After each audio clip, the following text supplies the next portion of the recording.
in Atlantic City this weekend. Folks, please welcome Bob Newhart.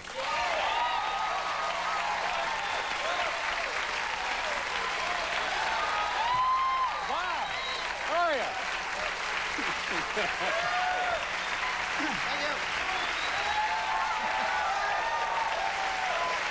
Nice to see you. Pretty good deal.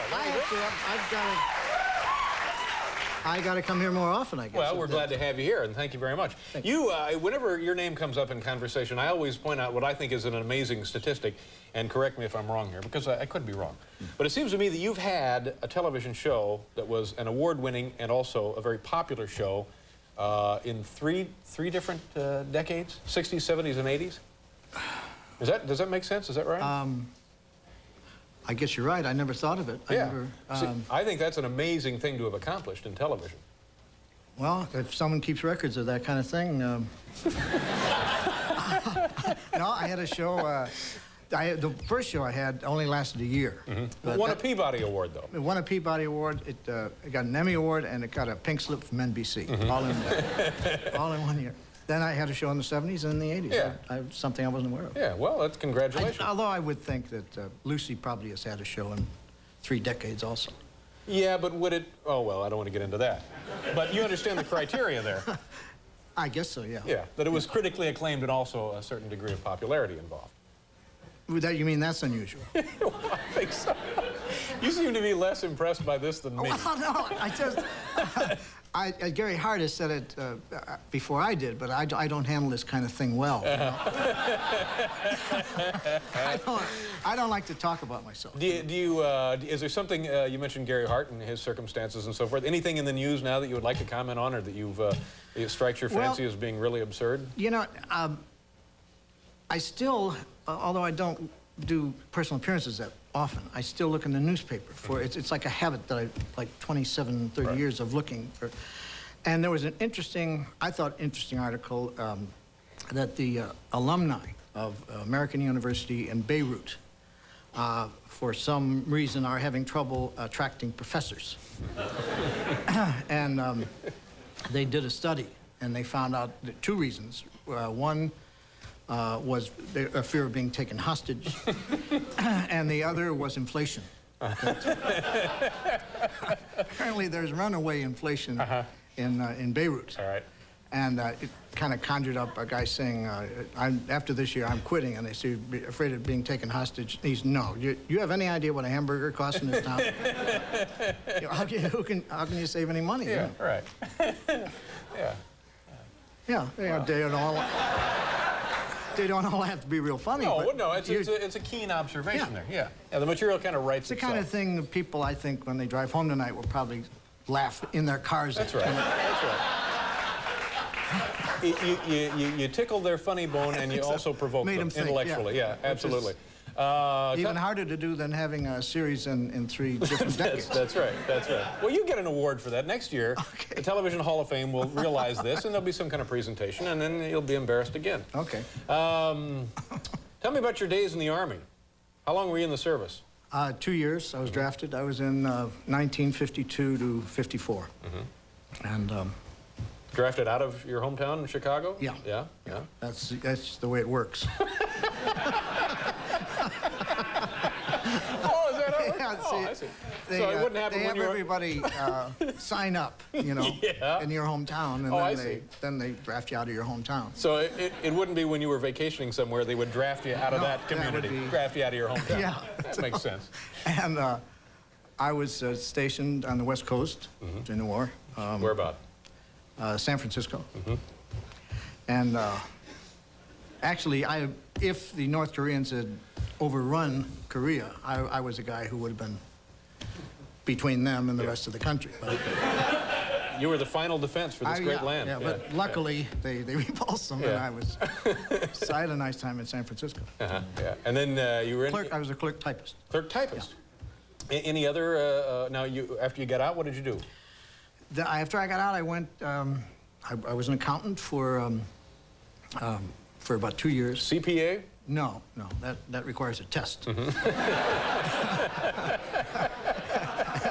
I wasn't that good. I was just a regular bookkeeper, accountant. Adding up columns and that kind of thing, columns of figures? Balancing, and I used to be, I was in charge of petty cash, and I used to, I wasn't really cut out for accounting because at the end of the day, you'd have to balance the petty cash, you know, with slips. Every time you get out money, you had to get a slip, and it had to balance. Well, I'd be there 3-4 hours sometimes trying to figure out you know, a dime or a dollar, so I'd just take it out of my pocket, and I'd put it in there, you know. If it were $2 over, I'd take it out.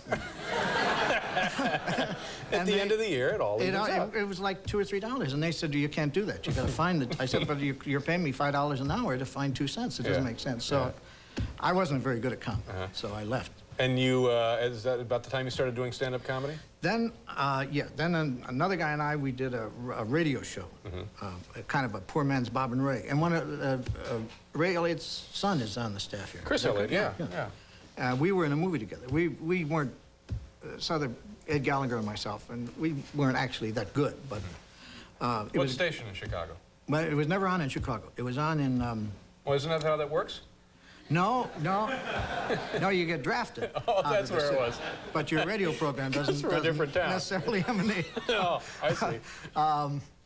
No, we were in Northampton, Mass, Jacksonville, Florida, and Idaho Falls, Idaho.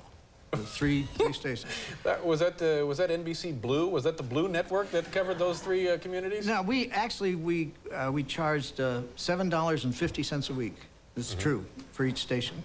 For 5-minute comedy routines. Where did it originate? We did it in Chicago and sent it out from Chicago to the 3 stations. And we got $22.50 a week, and one of the stations stiffed us, wouldn't pay us. So we got, what would that be? 50. See, I wasn't very good at accounting. $15 a week, and 2 of the stations wanted to renew us after 13 weeks, and we wrote them back and said we couldn't afford to do the program anymore. It cost us about $40 a week in tape alone. Yeah. You know. Then did you and this guy start working as a team in clubs and stuff? No, then he got a call to come to New York. He's in advertising. He's still here, Ed Gallagher, and I had to kind of work as a single. Took a lot of part-time jobs, and which were very helpful in in terms of comedy, because you got to meet a lot of people. Yeah, wide variety of experiences. Yeah. Thank you. You're welcome. I once worked, this is true, I once worked for the Illinois State Unemployment Compensation Board in Chicago. Worked behind the counter. And we got $55 a week. It's true, and the claimants got 50. The people collecting unemployment got $50 a week. And we got 55, and they only had to come in 1 day a week. So I put up with that for about 2 weeks, and then it suddenly dawned on me I was coming in 4 days a week for an extra $5. That's right, yeah. So you're willing to take that pay cut, you get it made. That's it. All right, well, we have to do a commercial here. We'll continue this fascinating exchange with Bob Newhart.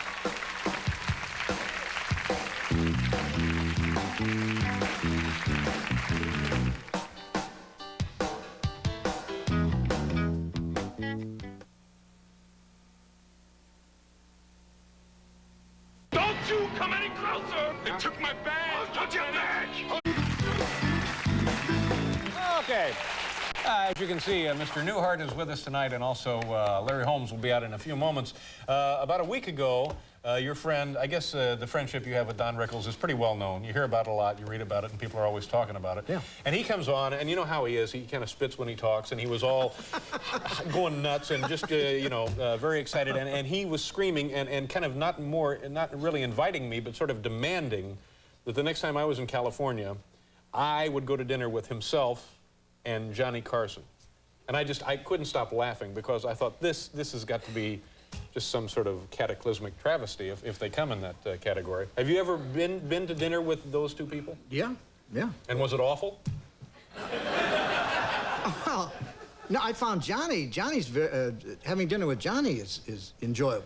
Right. Well, sure, we know that. That's the given. But doesn't Rickles just make everyone else cry? See, when you're friends with Rickles, you don't you don't pay attention to what he's saying. It's like music, you know, it's just kind of in the background and you hear it. It's kind of a loud din, you know? Because if you listen to everything he said, you'd be exhausted. So you just occasionally tune in and catch the thread of it, and then you go tune out. You know? And he's busy insulting busboys and that kind of thing. Yeah, parking attendants and so forth. Yeah, well, that's we have great friends. We travel a great deal, and just have a wonderful time. Yeah, but I can see where he would wear you out after a while with that constantly. Yeah. Yeah. That's a very good impression of him.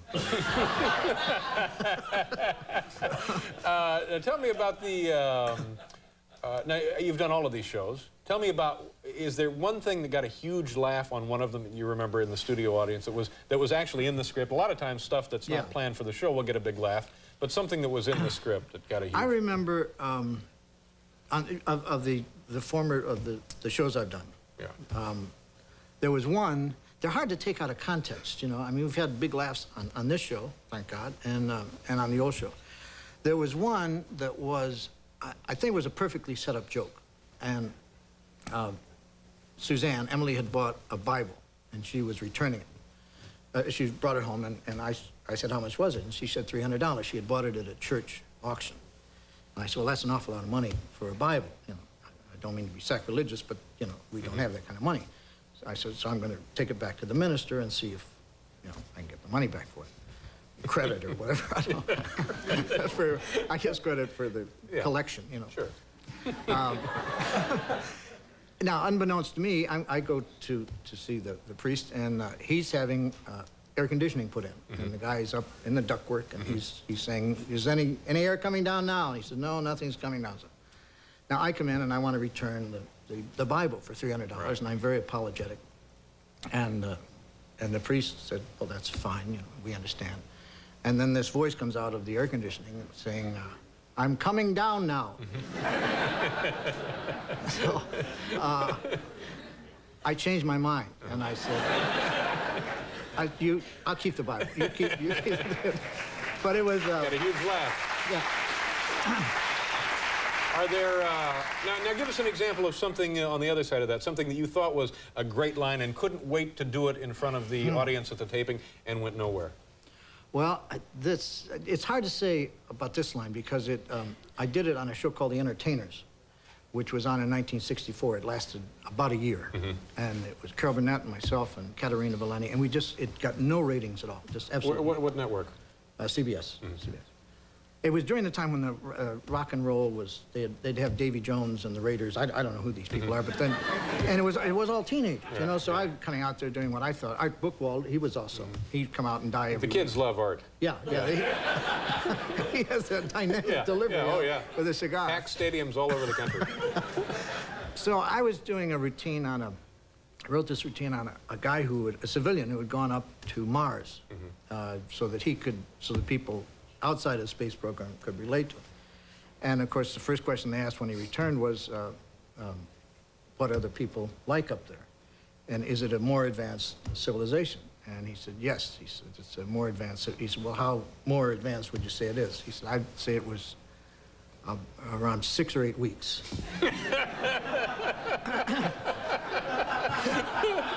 Because I noticed they had the disposable razors up there. And we didn't have them for like 6 or 8 weeks after that. Well, that's very funny. I love that. Yeah. But it just went nowhere. The kids, they kept saying, where's Davy? Come on, where's Davy? Bring out Art. That's right. Yeah. Well, I can't tell you what a great thrill it is to have you here. I've been a fan of yours for a long, long time, and to have you on the show is a real kick for us. Well, I enjoyed it. Thank you. Well, have a good time in Atlantic City, and please come back. Thank you. Bob Newhart, folks. We'll do a station identification, and we'll come back.